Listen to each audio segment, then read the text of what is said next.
Hello, so this is part 2, which is pulse rifle and competitive play, specifically Darkest Before.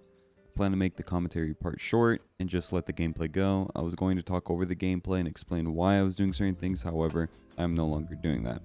If people want, then I can do it on the next video.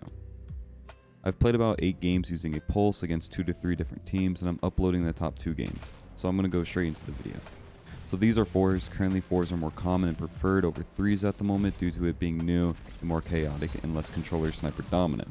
In my opinion, scrims and tourneys are just extremely controller dominant, and 4s only barely helps. I'm on Tine because I just felt like it, and I have like barely any playtime on Tine, and I was bored. So I was like, fuck it. I'm using bottom tree striker and my surplus opening shot astral with my elemental capacitor Darkest Before. From using pulse and scrims and pickups, I found that this gun is good for 1v1s, but better for cleanups. It felt more like an assist gun than a slaying gun. However, next video shows that it can farm a good team. In terms of duels, I literally cannot miss. Failing to land a 3 burst will result in me dying 9 times out of 10. Most of the games I found either I got team shotted or they started peek shooting, which is every gun's worst nightmare, except hand cannons. There's not much you can do to counter this besides better positioning or using abilities to either help you win or to run.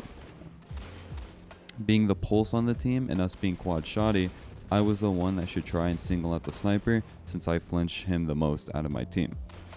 If you have a god roll Darkest Before, you can easily run it in trials and play off angles to get picks / gun the snipers on the other team. Can't say I've used other pulses and had the same feeling as I did with Darkest Before, it's just a really good gun. If you use pulse over hand cannon, you'll set yourself up to piss people off. There were a few teams that literally refused to play against us because I was using a pulse. People just don't like going against it.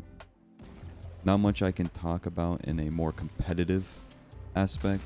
Most of the breakdown was last video, while this was specifically about it against good players. Next video is going to be better in terms of gameplay. I'm sorry if this is like really short, not as in depth. I can't really think what else I could talk about, and at the moment I am kind of sick, didn't have a good night. But I felt like finishing this video, and yes, I am fine and it is not COVID. Appreciate the comments on the last video, I read them all, and I'm extremely grateful to the people that enjoyed me talking about a pulse rifle in Destiny 2 for almost 10 minutes. Enjoy the rest of the gameplay.